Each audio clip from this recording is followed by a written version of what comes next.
Overwhelmed? Yep, me too. Let's work it through together and hopefully come out feeling a little more hopeful.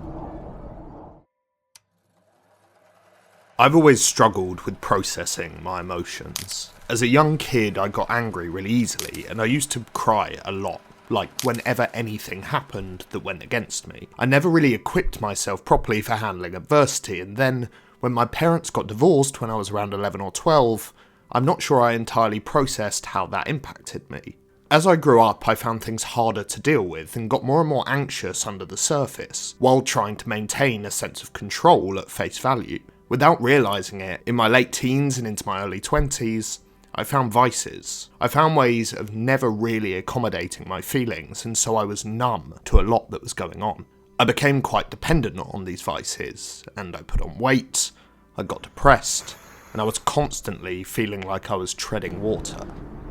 Now that I've started to turn my life around, it's dawned on me that processing my emotions is something that I need to learn to do, so that I can bring my mental health in line with the rest of my life.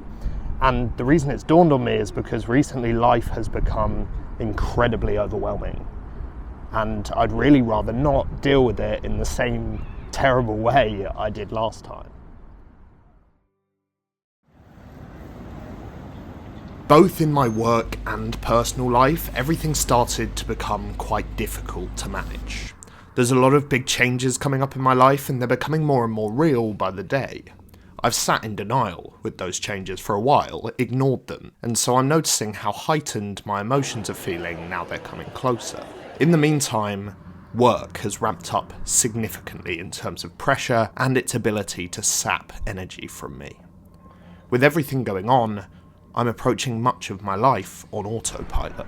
Being overwhelmed often causes me to withdraw within myself, and it means that I react to things instead of acting with intent. And then finally, inevitably, I snap.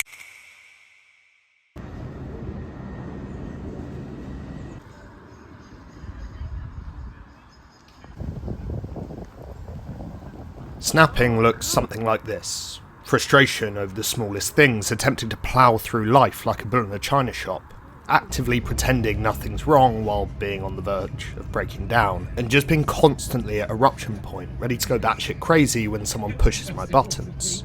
This is the perfect example of how to make yourself more overwhelmed. Holding in your emotions to the point of explosion, not letting them release until they come out kicking and screaming and breaking things. It's what I did as a child. Somewhere in the depths of my brain, it still exists as a stress response. And frankly, when I approach it like this, everything draws in further around me, and I feel myself regressing into anxiety, and I get reminded of those feelings of depression which I once knew, that made me want to grab for another beer, a cigarette, or a third takeaway of the week. Hopeless.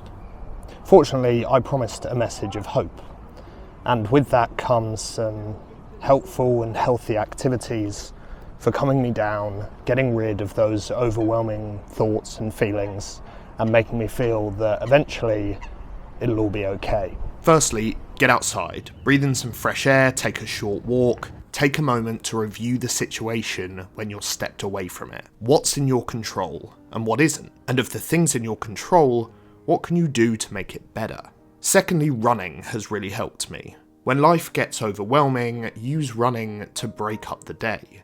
For me, it marks the true end of my workday, and it gives me a sense of accomplishment and achievement. Plus, sometimes when you're a bit pissed off, it can give you the opportunity to process the situation while using the energy for something good. Next, stick on some relaxing music and focus all your energy into listening to every note and letting it wash over you. It sounds cliched, but it's really helped me with my sleep, and with creating an environment separate to the busy life you've just left. It's also been shown to increase activity in your parasympathetic nervous system, which drives your body's relaxation response. Finally, I've been spending more time just breathing, doing nothing else. Phone away, sit somewhere comfy, and just take deep breaths for 5 minutes. If your mind wanders, just bring it back to the breath when you notice. And if all else fails, give yourself a break. Let yourself take time off from constantly doing everything. You don't need to always be busy. You don't need to always be out doing other things, and you don't need to always be working. It doesn't define your value. Which leads to our message of hope. One thing you can always control is how you respond to these difficult situations. This means you can choose whether you flow with the constant chaos or fight against the tide. And that ability to choose is your hope. But if all else fails to give you that hope, then remember just this one thing. This too shall pass.